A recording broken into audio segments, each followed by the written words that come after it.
स्वागत आहे आणि या आठवड्याचा विषय लिनियर च्या पलीकडे आहे म्हणून आम्ही काही अर्थाने पाहत आहोत। जर आपण लिनियर गृहितकांच्या पलीकडे गेला तर लाटा आणि दोलनांचा संबंध आहे। या आठवड्यातील पहिल्या 2 ते 3 व्याख्यानांमध्ये आम्ही पाहिले जेव्हा तुमच्याकडे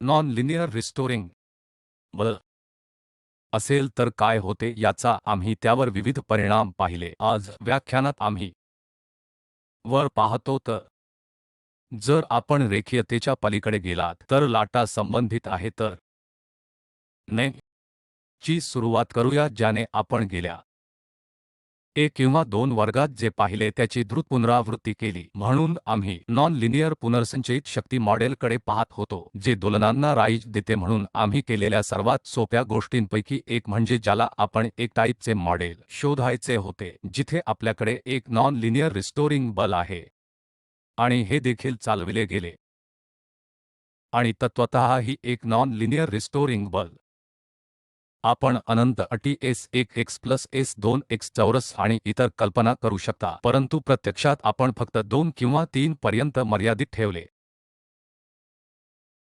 तर आम्ही फक्त प्रथम आणि 3 पर्यंत मर्यादित ठेवले पाहिजे। आणि एक उदाहरण म्हणून आम्ही आमच्या या च्या समस्येकडे पाहिले। स्ट्रिंग म्हणजे येथे आपल्याकडे एक बिट आहे जे 2 तारांनी बांधले गेले आहे जे भिंतीशी बांधलेले आहे। संपूर्ण सेटअप वर्टिकल दिशेने बसविले गेले आहे आणि आपण फक्त स्ट्रिंग वेगळ्या प्रकारे खेचत आहोत। आणि समजा दोलन एका विमानामध्ये आहे आणि केवळ या दिशेने आणि अशा परिस्थितीत आपण या समस्येचे विश्लेषण करू शकता असे गृहीत धरून की स्ट्रिंगमध्ये समान टेन्शन आहे आणि असेच, परंतु भूतकाळातील समान समस्यांसह आपण जे काही केले त्यापासून 2 महत्त्वाचे विचलन आहेत। एक आहे आपण असे समजू नये की जेथे पाप असेल तेथे आपण साइन थीटा चे अंदाज लावू शकता आणि जरी तो थीटा स्ट्रिंगमध्ये समान असला तरीही असे समजू शकत नाही। स्ट्रिंगमधील टेन्शन जेव्हा तो त्याच्या समतोल स्थितीत असतो आणि जेव्हा तो असतो तेव्हा असे म्हणू द्या की एखादा भाग थोडेसे किंवा समान असतो, म्हणून हे सर्व समायोजन केले जावे लागेल आणि जेव्हा आपण असे करता तेव्हा आपण वास्तविक नॉन लिनियर इक्वेशन पाहिले पाहिजे। आणि त्या प्रकरणात आम्ही जे पाहिले ते म्हणजे जर आपण आपल्या सिस्टमला फ्रिक्वेन्सी ओमेगासह भाग पाडत असाल सिस्टम ओक्साक्स मध्ये ॲक्रोसची फ्रिक्वेन्सी असलेल्या लिनियर प्रकरणात, परंतु त्यात अतिरिक्त वारंवारता देखील आहे। उदाहरणार्थ या प्रकरणात ती फ्रिक्वेन्सी 3 ओमेगाचे प्रदर्शन दर्शविले जाते जेणेकरून सामान्य उच्च हार्मोनिक्समध्ये दोलन उपस्थित होऊ शकते आणि हे देखील की अँप्लिट्यूड अमर्यादपणे वाढत नाही। अशा परिस्थितीत फ्रिक्वेन्सी कमी आणि उच्च अँप्लिट्यूडवरील वारंवारता खरोखर भिन्न आहेत। आम्ही मध्ये आणखी एक मॉडेल केवळ मध्ये फक्त अंशतः काम केले। या मॉडेलला डफिंग ऑसिलेटर असे म्हटले गेले आहे। म्हणून आपण पुन्हा हे 3 महत्त्वाचे घटक पाहता आपण डिसिपेशन करीत आहात, आपल्याकडे नॉन लिनियर रिस्टोरिंग बल आहे आणि बाह्य भागास भाग पाडणे हे फ्रिक्वेन्सी ओमेगा आहे। साइनसॉइडल फोर्सिंग आहे। त्यामुळे या प्रकरणात आपण बऱ्याच गोष्टी पाहू शकता, परंतु ती स्वतःमध्ये एक अतिशय मनोरंजक सिस्टम आहे। परंतु सर्वात मोठे वैशिष्ट्य म्हणजे ते पॅरामीटर्सच्या काही निवडींसाठी अराजक उपायांना कारणीभूत ठरू शकते। म्हणून अनागोंदीनुसार आपल्याकडे असे आहे की जेव्हा आपण दिसण्याचे कार्य पाहतो तेव्हा उदाहरणार्थ विस्थापना हे रँडम एक रँडम ग्राफ किंवा सारखे दिसेल। उदाहरणार्थ आपण 2 प्रारंभिक परिस्थिती घेतल्यास आणि समाकलित करा, हालचालींचे इक्वेशन समाकलित करा, आपण करू शकता त्याप्रमाणे 2 प्रारंभिक परिस्थिती एकमेकांच्या जवळ असल्याने, परंतु आपण हे पाहाल की सुरुवातीला ही 2 प्रारंभिक परिस्थिती एकमेकांजवळ वाढेल, परंतु काही काळानंतर ते कडाडून जातील आणि ते त्याकडे क्युटिक सिस्टीमची एक स्वाक्षरी करतील आणि हे आपण इतर कोणत्याही लिनियर सिस्टम मध्ये पाहिले नसते, जेणेकरून एक महत्त्वपूर्ण प्रकारची नवीन फिनोमिनन जी केवळ नॉन लिनियर सिस्टममध्ये उदयास येते तर आज या पार्श्वभूमीसह आम्ही लाटा पाहतो. हे सर्व आम्ही पाहिले जे आम्ही डफिंग ऑसिलेटर पाहिले आणि बी स्ट्रिंग पाहिले आणि सर्व काही प्रत्यक्षात दोलन. एक एकल कण चे दोलन होते, ठीक आहे. आता नॉन लिनिअरिटी वेव्ह घटनावर कसा परिणाम करते हा प्रश्न आहे की आपण आज शोध घेऊ इच्छितो. तर वेव्ह विषयी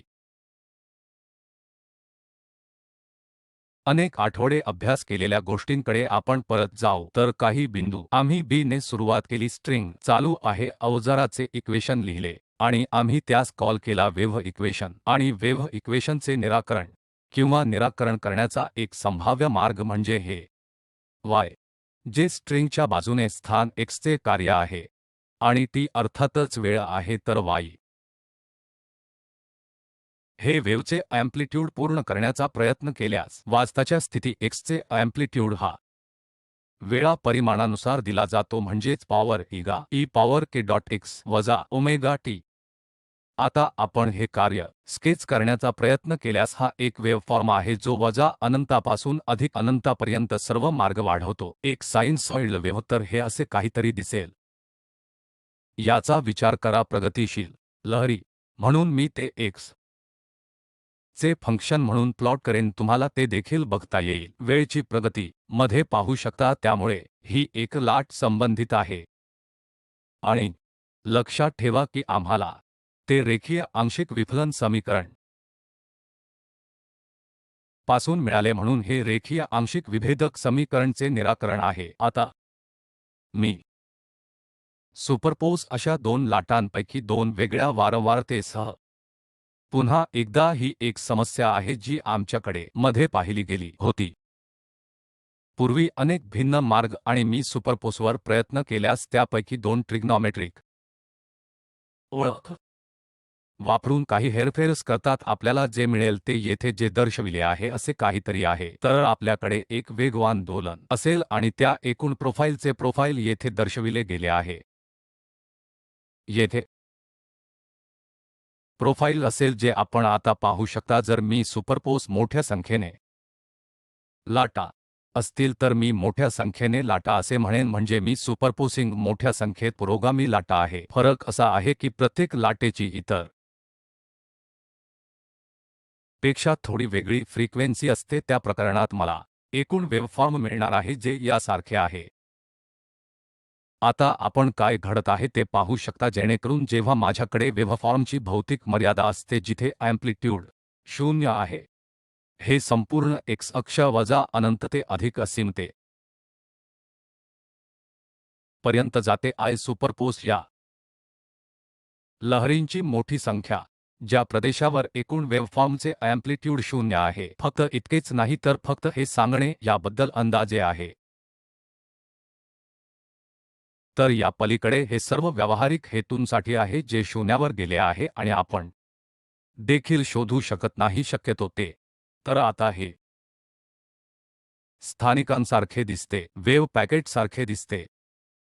तर हे छान आहे. ते एकीकडे आपल्याकडे असे काहीतरी होते जे उणे अनंतापासून ते अधिक अनंतापर्यंत सर्व काही वाढविते, परंतु आपण बांधकाम वेव्ह पॅकेट या टाईपच्या लिनियर आंशिक विभेदक समीकरणचे हे उपाय वापरू शकता. तर याबद्दल छान गोष्ट म्हणजे हे वेव्ह पॅकेट जे आम्ही तयार केले होते ते किंचित भिन्न फ्रिक्वेन्सीच्या बऱ्याच लाटा एकत्र ठेवत हे किंवा ग्रुप वेलॉसिटी ने पुढे जाते. आणि पुन्हा ही संकल्पना आहे जी आपण पाहिली आहे आणि गट गती डी ओमेगाद्वारे डी जी द्वारे दिली जाते, जिथे ओमेगा ही कोणीय फ्रिक्वेन्सी आहे. आता सर्वसाधारणपणे हा ग्रुप वेलॉसिटी जो संपूर्ण गटाचा वेग आहे त्या गटाच्या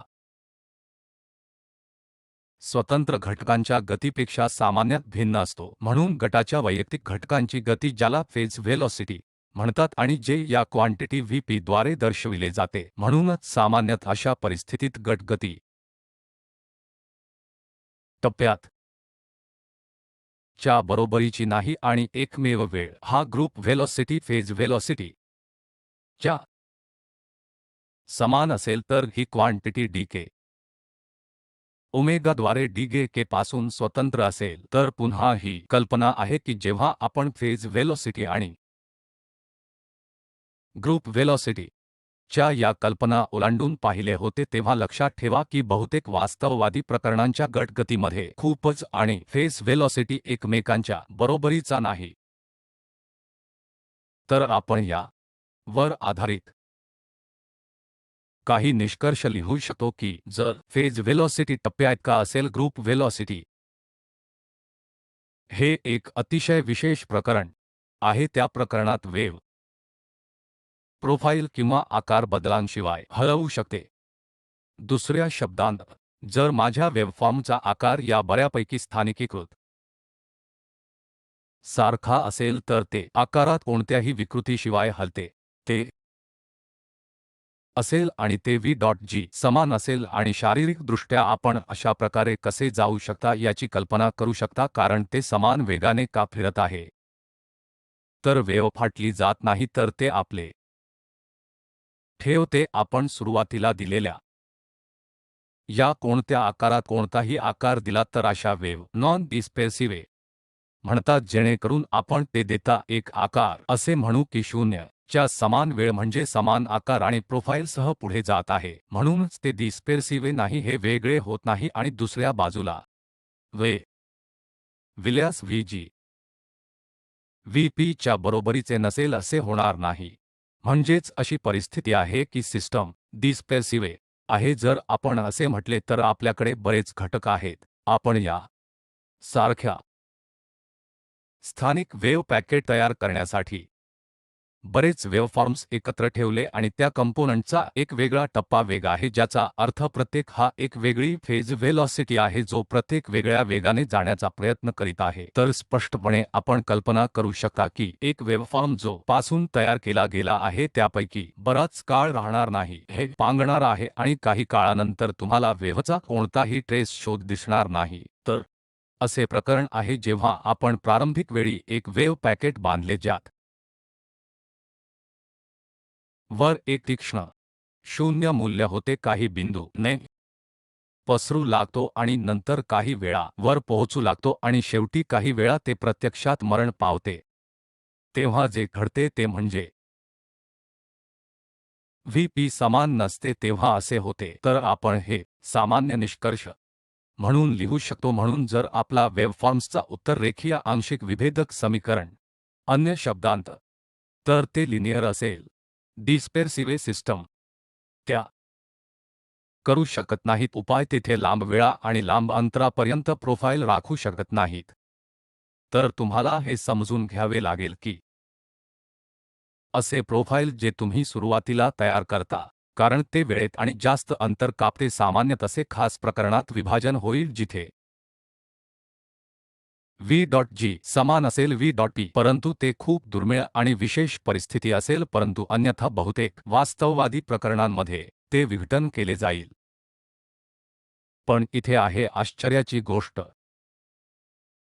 मी प्रथम तुम्हाला एक सामान्य निष्कर्ष नॉन लिनियर प्रणाली सिस्टम सांगू इच्छितो ज्याद्वारे मी नॉन लिनियर आंशिक भिन्नता समीकरणे आणि त्यांचे निराकरण करतो. ते प्रत्यक्षात हे प्रोफाइल पेक्षा जास्त लांब आणि बऱ्याच वेळा ठेवू शकतात म्हणून त्यांना नॉन लिनियर वेव्ह किंवा इतर शब्दांत असे म्हणतात. हे नॉन लिनियर वेव्ह समीकरणे चे निराकरण आहे. पुन्हा एकदा स्थिती आणि वेळ एक परिमाण आणि मध्ये असे निराकरण नॉन लिनियर वेव्ह म्हटले जाईल आणि ते नॉन लिनियर वेव्ह समीकरणे चे निराकरण म्हणून बाहेर येतात. एक नॉन लिनियर वेव्ह चे उदाहरण तुमच्यापैकी काहींनी 2004 या वर्षात आलेल्या त्सुनामीची ऐकली किंवा अनुभवला असेल.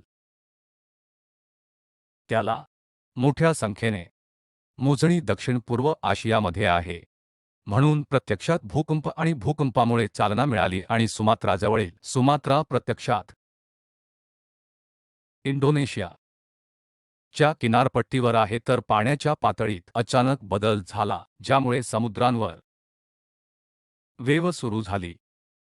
तर या लाटा विशेष आहेत किंवा त्यांना एकट्याला लहरी म्हणतात. ते आपला आकार दीर्घ वेळा आणि लांब पल्ल्यावरून ठेवू शकतात. हे नॉन लिनियर वेव्ह समीकरणांच्या सोल्युशनने वर्णन केले जाऊ शकते. तर इंडोनेशियामध्ये कुठेतरी रोजी घडले आणि त्याचा परिणाम झाला म्हणून खरोखर अंतर 1500-2000 किलोमीटरपेक्षा जास्त आहे. म्हणून ही वेव्ह भारतात ईस्ट किनाऱ्यावरील हवा निर्माण करण्यापूर्वी जवळजवळ 45 मिनिटे आणि जवळजवळ तास प्रवास करीत होती. त्यामुळे दक्षिण आशियाई देशांमध्ये त्याचे फार मोठे नुकसान झाले. जवळजवळ दक्षिण-पूर्व आशियातील बऱ्याच भागात याचा परिणाम जमीन वस्तुमानावर झाला जो च्या ओरिजिनपासून 8000 किलोमीटर अंतरावर आहे. तर खरोखर या लाटांची राहण्याची शक्ती आहे. ते खरोखरच इतक्या काळ स्वतःला टिकवून ठेवू शकतात आणि अशा प्रकारच्या अंतरांसाठी ते मोठ्या अंतरापर्यंत प्रवास करतात. अशा प्रकारच्या लाटांचा परिणाम न होता खरोखर नवीन नाहीत. अशा 1834 अर्थाने की जॉन स्कॉट रसेल यांनी त्यांचे प्रथम निरीक्षण केले होते. तर तो शिपिंग कंपनीमध्ये गुंतलेला होता आणि तो ला पाहत होता. एके दिवशी तो त्याच्या घोड्यावर होता. संघ कालवा म्हणून ज्याला त्याने निरीक्षण केले होते त्या बाजूने तिथे 2 बोटी होत्या ज्या सैन्यात खेळत होते आणि त्यांनी अचानक थांबले. आणि जेव्हा ते थांबले तेथून एक लहान वेव्ह ची उत्पत्ती झाली. आणि त्याने जे पाहिले ते होते की वेव्ह च्या बाहेर आल्या नाही तर सामान्यतः आपला अनुभव आपण दगड खाली फेकला आहे शांत तलावावर म्हणा ते सर्वत्र वेव्ह सुरू करतात. आणि एका मिनिटापेक्षा च्या कमी काळानंतर आपण हे पाहाल की पुन्हा लाटा बाहेर आल्या आहेत. किंवा सर्वसाधारणपणे आपण असे म्हणूया की गिटारसारख्या वाद्यांवर खेळा. उदाहरणार्थ आपण एक ध्वनी निर्माण करता की आपण फक्त थोड्या काळासाठीच शेवटचा आणि लवकरच त्याचा मृत्यू होतो. असं असलं तरी आपण असे निर्माण करता की साधारणपणे खूप वेगाने मरता. परंतु त्याने जे निरीक्षण केले ते वेव्ह होते ते म्हणजे कालवा मध्ये नौका ने प्रत्यक्षात एका दिशेने जाण्यास सुरुवात केली आणि बराच काळ मध्ये मरण पावले नाही. म्हणून तो त्याच्या घोड्यावर होता आणि जवळजवळ 2 मैलाच्या जवळपास गेला आणि वेव्ह एकतर किंवा वेळेत मरणार नाही म्हणून अर्थातच तो कालवाच्या ट्रिब्युटरीतून खाली उतरू शकला नाही. परंतु तरीही आश्चर्य वाटते की ही अशा प्रकारच्या लहरीमुळे स्वतःला इतक्या लांब पल्ल्यापर्यंत टिकवून ठेवता येईल. आणि मग स्कॉट रसेल परत गेले आणि प्रयोगशाळेत काही प्रयोग केले. आणि त्यांनी एकत्र केलेल्या सर्व प्रयोगांवर आधारित आणि असे लिहिले की सी वेव्हचा वेग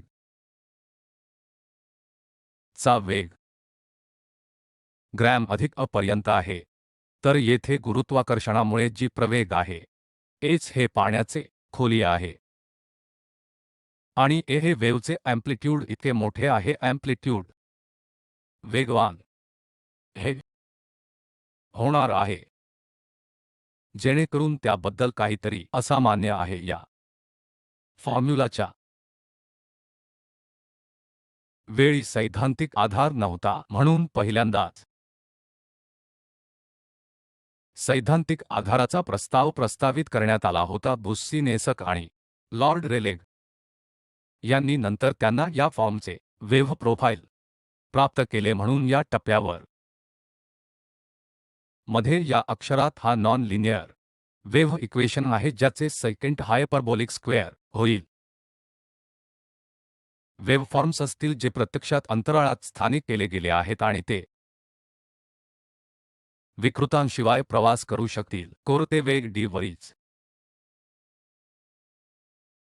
मुळे सैद्धांतिक विकास झाला होता तर त्याला K dot D dot V equation म्हटले जाते. म्हणून येथे आहे नॉन लिनियर समीकरण आहे. हे do U T plus 6 you द्वारे डॉयू एक्स प्लस डू घन यू द्वारे डू एक्स घन यू द्वारे शून्याच्या बरोबरीने यू क्यू एक्स घन यू द्वारे यू असे जाते. जेणेकरून आपण हे पाहाल की नॉन रेखीयता मुख्यतः यू आणि डोयू द्वारे यू डी यू द्वारे यू हे उत्पादन येते. अन्यथा जर ही अटी अनुपस्थित असतील तर ते खूपच रेखीय आंशिक विफलन समीकरण असेल. तर या नॉन लिनियर समीकरण चे एक संभाव्य निराकरण पुन्हा सेच हायपरबोलिक स्क्वेअर फंक्शन आहे म्हणून ते येथे खाली लिहिले आहे. मध्ये स्पष्टपणे स्लाइड करा.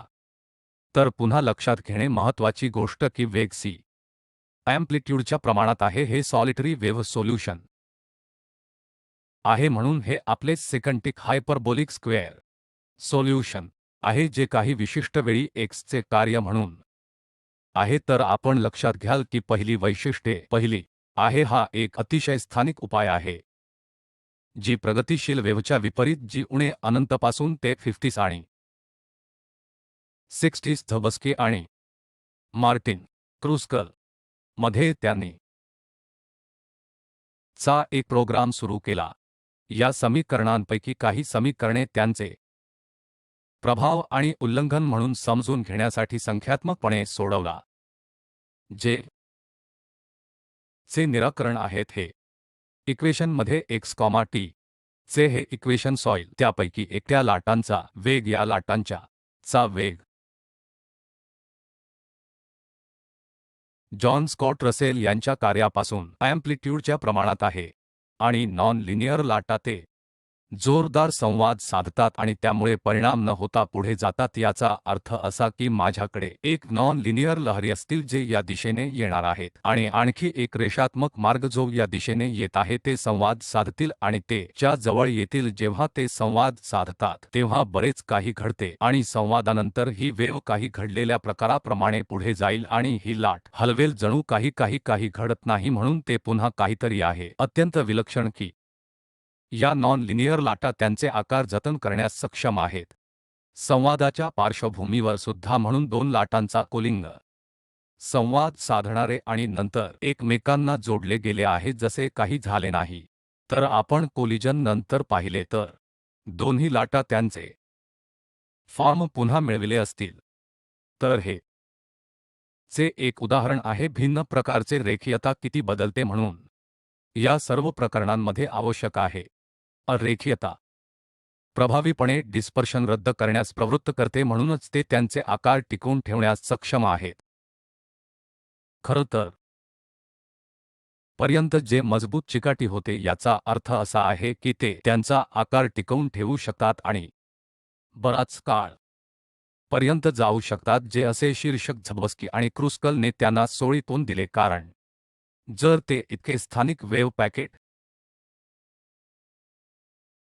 न करता फिरत असतील कोणताही डिस्पर्शन आपण जवळजवळ पार्टिकल नेचर त्यांना विचारू शकता. तर येथे सिम्युलेशन आहे आपण ते पाहू शकता. वास्तविक येथे दोन लाटा आहेत जे समान दिशेने जात आहेत म्हणून एक वेव्हमध्ये एक लहान अँप्लिट्यूड आहे आणि इतर लाटेमध्ये मोठ्या प्रमाणात अँप्लिट्यूडसह एक मोठे विस्तार आहे.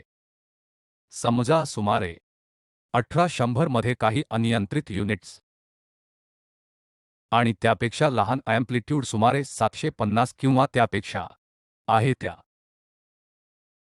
च्या निम्म्यापेक्षा कमी. आता चर्चा झाली आहे जसे की पूर्वी आपण एक मोठे अँप्लिट्यूड घेऊन जाऊ जे आपण त्या मोठ्या परिमाणसह वेगवान होईल कारण आपण या प्रकारच्या नॉन लिनियर रेखीय सॉलिटरीसाठी इतके पाहिले. वेव्हचा वेग अँप्लिट्यूडच्या परिमाणानुसार आहे म्हणजे याचा अर्थ असा आहे की सुरुवातीला जरी आपण त्याचा पाठपुरावा सुरू करता तेव्हा पासून सुरुवातीच्या काळापासून आपण लक्षात घ्याल की जो पुढे जात आहे तो एक लहान लहरी आहे परंतु एखाद्या मोठ्या बिंदूसह एक मोठे होतो आणि काही वेळा ते प्रत्यक्षात एकत्र विलीन होतात आणि संवादानंतर आणि आपण हे पाहू शकता की मोठे होतात आणि खरं तर संवादानंतरही नंतर त्याचा आकार कायम ठेवला जातो ज्यामुळे आपण शिकलेल्या धड्यात प्रभावीपणे प्राप्त केला आहे म्हणजे वेव्ह घटनावर नॉन लिनियर प्रभाव जास्त आश्चर्यकारक आहेत.